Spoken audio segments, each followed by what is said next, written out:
Hi everyone, welcome back to my channel. I am Nidhi Yadav. So, first of all, a big thank you to everyone who gave me suggestions on what should be my next video. Now, I would surely come up with those videos as well, but currently my focus is on interview candidates since we all know that RBI interviews have been lined up already. So, as we know that there are two aspects to an interview. The very first is your knowledge part, like what all you should know when you're going in an interview. I'm talking about the technical knowledge. The second is how you present that knowledge. So this video will particularly be focused on what all should you study for appearing in an interview, and in my later video, which I will come up with shortly, we'll be covering on how to present that knowledge, how to prepare for interview so that you don't feel less confident in the interview. So let's start with this. Okay, so the very first thing is your introduction. Like whenever we go for an interview, the very first thing that everyone prepares is their introduction. Now your introduction should be very brief, around 2 or 3 minutes, इससे ज़्यादा लंबा नहीं. और introduction जैसे हम college के बाद किसी जॉब इंटरव्यू के लिए जाते थे, तो मुझे नहीं पता आप लोगों ने कैसे किया है, लेकिन हम तो सब कुछ ही बोल देते थे. I have a family of 5 members, I belong to this place. इस इंटरव्यू में इस सब की ज़रूरत नहीं है. इस इंटरव्यू में आपको क्या क्या इंक्लूड करना है अपने इंट्रोडक्शन में? Your name, your qualification, I mean your background में ना आप हाईएस्ट क्वालिफिकेशन बोलेगा. If you're a post graduate, take just tell your post graduate. Graduation बताने की ज़रूरत नहीं है उसमें क्या है. Then your work experience. Now if you have worked in multiple organizations before giving this interview, तो आप एक्सपीरियंस अपना ईयर्स में बता सकते हैं रेदर देन हर एक ऑर्गेनाइजेशन का नाम लेके बताना. तो your work experience in years, और जो आपका लेटेस्ट जॉब प्रोफाइल है जिस ऑर्गेनाइजेशन में आप अभी हो, उसका काम आप थोड़ा डिटेल में बता सकते हैं कि आपके वहाँ पे जॉब प्रोफाइल क्या है. But all in all this should be within 2 to 3 minutes. Now हर एक के साथ ऐसा नहीं होता है कि इंट्रोडक्शन पूछा जाए, but still introduction is something that we all should prepare always for an interview, just in case it is asked. Now I also have my notes here because I tend to forget. Second, हाँ, your biodata form आप सब लोग already submit कर चुके हैं, लेकिन interview में जाते हो ना, तो सारे पैनलिस्ट के पास आपका बायोडाटा फॉर्म लिखा होता है. वो लोग आपको जानते नहीं हैं, वो लोग आपको सिर्फ आपके बायोडाटा फॉर्म से जानते हैं. तो बायोडाटा फॉर्म में जो जो आपने लिखा है वो सब आपको बहुत अच्छे से पता होना चाहिए. और उसमें से ना आप एवरी पॉसिबल क्वेश्चंस फ्रेम कर लो, जैसे कि क्या क्या फील्ड्स होती है, एजुकेशन क्वालिफिकेशन होती है ना. अगर आपके 10th 12th graduation post graduation में अगर मार्क्स में फ्लक्चुएशन है, तो हो सकता है ये क्वेश्चन बन जाए कि अगर बहुत ज़्यादा डिफरेंस है मार्क्स में, पूछ सकते हैं. Just be prepared. नहीं पूछा तो भी कुछ लॉस तो है नहीं, but be prepared just in case पूछ लिया तो. Then after that your job profile वाला जो एरिया था ना, job education qualification is covered. Then second is your work experience. तो वर्क एक्सपीरियंस वाली फील्ड में वो ऑब्वियसली आपने क्रोनोलॉजिकल ऑर्डर में लिखा होगा, तो they tend to focus more on your current job profile. And if you have multiple organisations, then why you left your previous job. तो करंट जॉब प्रोफाइल के बारे में आपने जो भी उस कॉलम में लिखा होगा ना, that what all things you are responsible for in that profile, उसको प्लीज़ अच्छे से पढ़ लेना. Because this happened with me in my interview, and this is I am telling you from my own experience, कि हम सिर्फ keywords लिख देते हैं because the space is very less to convey that what we actually do. So we just tend to write very fancy keywords जिनका हम actual में मतलब शायद अपने सेंस में सिर्फ समझ के लिख देते हैं, लेकिन एक्चुअल में वो पूरी एक स्ट्रीम ऑफ इंफॉर्मेशन हो सकती है, जो एक अलग डोमेन हो सकता है उसका. तो आपने जो भी लिखा हो ना, मैं वेगली बात ना करने की जगह बता देती हूँ अपना एग्जाम्पल. मैंने लिख दिया था वेंडर मैनेजमेंट. सिंस SBI में मेरा job role had something in vendor management domain which included managing the vendor resources. तो मैंने अपने माइंड में सिर्फ SBI रिलेटेड सोच लिया कि मेरी जॉब प्रोफाइल में ये है वेंडर मैनेजमेंट का रोल, तो यही होता होगा. मतलब बट इंटरव्यू में मुझसे डायरेक्ट क्वेश्चन पूछा था कि वेंडर मैनेजमेंट होता क्या है, मैंने अपने फील्ड में एक्सप्लेन करा, but they wanted a technical answer कि एक्चुअली में वेंडर मैनेजमेंट क्या होता है, कितने टाइप्स होते हैं इसके, ये इट्स अ डोमेन, इसके कितने पार्ट्स होते हैं, लाइक एवरीथिंग।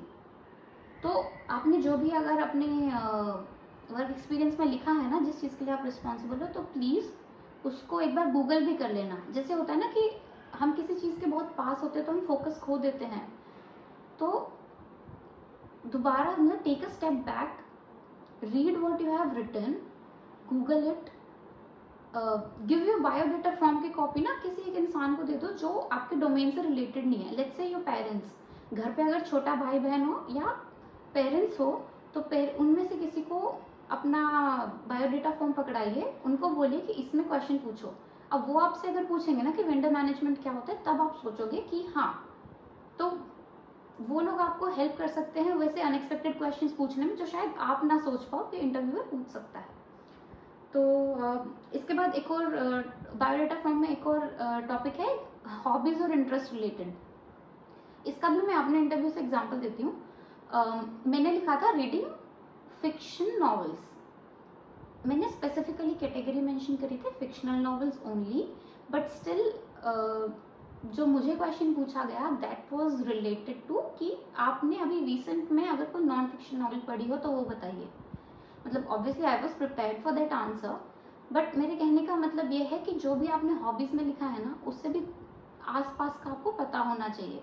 जैसे फेवरेट ऑथर के बारे में पूछा था, फिर उस फेवरेट ऑथर का रीज़न क्या है, कौन कौन सी बुक्स पढ़ी हैं, ऐसे। तो जो भी आपने हॉबी में लिखा है ना, उस फील्ड से related current affairs as well as something static जो पता होना चाहिए, वो भी पढ़ लीजिएगा। Then current affairs, technical knowledge में बात करें तो एक तो होता है जो करंटली चल रहा है वर्ल्ड में, वो वाले करंट अफेयर्स, एक होता है स्टैटिक पार्ट जो आपने फेज 1 और फेज 2 के लिए पढ़ा होगा। तो स्टैटिक पार्ट आपको भूल नहीं जाना है क्योंकि फेज 2 हो गया है। स्टैटिक पार्ट में आपको वो टेक्निकल नॉलेज होनी चाहिए। देन करंट अफेयर्स के लिए आप न्यूज़पेपर पढ़ लीजिए या किसी भी सोर्स से पढ़ो, बस आपको पता होना चाहिए कि वर्ल्ड में चल क्या रहा है, कौन सी चीज़ हाईलाइट में है, national news, economic news, financial news, इस सब के लिए। स्टैटिक पार्ट के लिए मुझे एक क्वेरी मिली थी, लोग पूछते हैं कि इकोनॉमिक्स, जैसे किसी का इकोनॉमिक्स का बैकग्राउंड नहीं होता तो वो लोग पूछते हैं कि इकोनॉमिक्स में क्या क्या पढ़ना है। कुछ लोग बुक्स तक सजेस्ट कर देते हैं, that read this basics of economics, एक लेमैन के लिए ये है। वो सब आप मत पढ़िए, अभी टाइम नहीं है बुक पढ़ने का, बुक पढ़ने से कुछ होगा भी नहीं। तो इकोनॉमिक्स के लिए ना आपको जो आपके सिलेबस में था ना, वो टॉपिक्स तो आप अच्छे से पढ़ लीजिए स्टैटिक के लिए। बाकी जो न्यूज़पेपर में अगर एक आध टर्म्स आ रहे हैं, जैसे आप न्यूज़पेपर पढ़ोगे कुछ कुछ टर्म्स मिलेंगे आपको जो आपने सुने नहीं होंगे कभी, वो इकोनॉमिक्स से रिलेटेड हो सकते हैं, वो फाइनेंस से रिलेटेड हो सकते हैं। उन टर्म्स को आप गूगल कर सकते हो। धीरे धीरे करके अपनी नॉलेज ऐसे बढ़ाइए, नॉलेज इस डायरेक्शन में बढ़ाइए।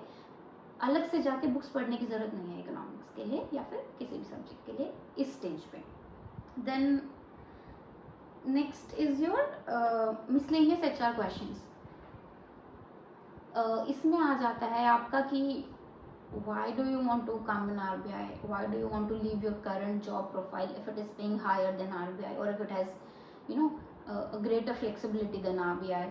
तो और जैसे कि let's say you from IT background, ये बहुत क्वेश्चन मुझसे भी पूछा गया था, सबसे पूछा जाता है कि how will your qualification be helpful in RBI। तो इन सब क्वेश्चंस के लिए आप पहले तो ऐसे सारे क्वेश्चन सोच के लिख लीजिए एक जगह, फिर इनके लिए जो आंसर्स है ना, वो आप कितना भी प्रीवियस इंटरव्यूज देख लीजिए, कहीं से भी पढ़ लीजिए, बट द थिंग इज ऐसे क्वेश्चंस के लिए देयर इज नो राइट और wrong answer, there is just your answer, there is just your version of it. और वो आपको इतने कन्विक्शन से बोलना है कि इंटरव्यू पैनल को लगे that yes you really want to come into RBI। तो ऐसे क्वेश्चंस के लिए आप किसी से रेफरेंस नहीं ले सकते हैं, ऐसे क्वेश्चंस का आंसर आपको खुद बनाना पड़ेगा, अपने आप से पूछ के। You have to be honest to yourself. Then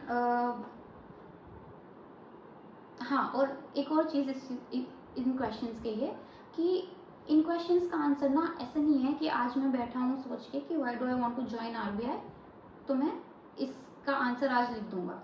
ऐसे नहीं होता है। जस्ट इन क्वेश्चंस को ना लिख के एक जगह रख लीजिए। दिन में ना किसी भी टाइम पे आपके माइंड में आ सकता है कोई एक पॉइंट छोटा सा कि ये एक रीज़न है मुझे ज्वाइन करना है।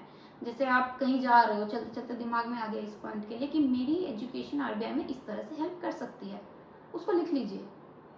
क्योंकि इन क्वेश्चंस का आंसर एक दिन में प्रिपेयर नहीं होता है। It is an effort of like बहुत सारे दिनों में जाके आप फाइनल एक आंसर पे आ पाएंगे।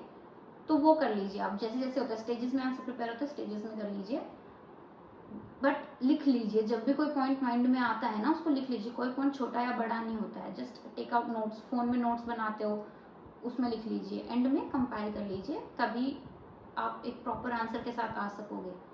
और इंटरव्यू प्रिपरेशन के लिए एक और इम्पॉर्टेंट चीज़ ये भी है कि इंटरव्यू की भी प्रिपरेशन ना नोट्स बनाने से ही होगी। इंटरव्यू फेज के लिए आपको नोट्स बनाने पड़ेंगे।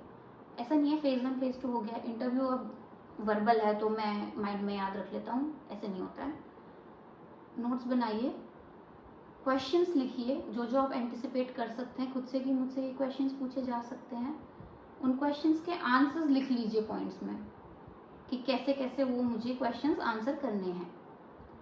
देन हाँ, एक और चीज़ जो आपको पढ़नी है, प्रीवियस इंटरव्यू एक्सपीरियंसेस। वो आप लेट्स से आपका इस वाले इंटरव्यू फेज में your interview is scheduled at the end of this phase, कि आपका सारे बच्चों में एकदम लास्ट में होने वाला है, उससे भी फर्क नहीं पड़ता है। अगर इस let's say your interview is scheduled at the end of this phase, तो आप ये मत सोचिए मेरे पास बहुत टाइम है प्रिपरेशन का। जो भी बच्चों के ट्रांसक्रिप्ट्स आते जा रही है ना, आप उनको भी देख, just go through them once. Telegram पे ना बहुत सारे चैनल्स होते हैं जिस पे लोग अपने ट्रांसक्रिप्ट्स पोस्ट करते हैं। प्रीवियस ईयर की भी होगी, हमारे बैच की भी आपको टेलीग्राम पे मिल जाएगी। Just search for those channels, interview transcripts निकालिए, वहाँ से आपको पता चलेगा पैनल किस तरह के क्वेश्चंस पूछता है। और अगर इंटरव्यू ट्रांसक्रिप्ट में आपको ऐसा कोई एक आध बहुत ही टेक्निकल टर्म दिख जाता है ना फाइनेंस या इकोनॉमिक्स का, तो do not panic. First of all जिसके भी ट्रांसक्रिप्ट पढ़ रहे हो उसका थोड़ा बैकग्राउंड भी पढ़ लो, लोग लिखते हैं ऊपर, और उस हिसाब से देखिए वेदर आपसे एक्सपेक्ट भी किया जा रहा है क्या कि आपको इतना टेक्निकल टर्म पता होगा। Let's say someone is a post graduate in economics, उनसे वो इकोनॉमिक्स की कोई थ्योरी पूछ लेंगे, तो इसका मतलब ये नहीं है कि आप ट्रांसक्रिप्ट पढ़ के वो इकोनॉमिक्स की थ्योरी आप पढ़ने लग जाएंगे। वो आपके बैकग्राउंड से अगर रिलेटेड नहीं है तो मत पढ़िए। इट्स जस्ट पढ़ने को बहुत कुछ है, तो आपको सिलेक्ट करना है कि उसमें से क्रिटिकल क्या है और आपके काम का क्या है। क्या पढ़ना है इससे ज़्यादा ज़रूरी जानना ये भी होता है कि क्या नहीं पढ़ना है, कौन सी चीज़ मेरे काम की नहीं है, तो उस पर ध्यान दीजिए। तो I think I have covered all the points. शायद सारे सोर्सेज मैंने अपने एंड से तो लिख दिए हैं जो जो होगा। बाकी इसके अलावा भी आपके कोई डाउट्स और क्वेरीज हैं तो the comment section is always open for you. Please feel free to write your queries and opinions there, and I will come up with another video on how to prepare for it shortly. So till then, start preparing and all the best, and like, share and subscribe. Thank you. Bye bye.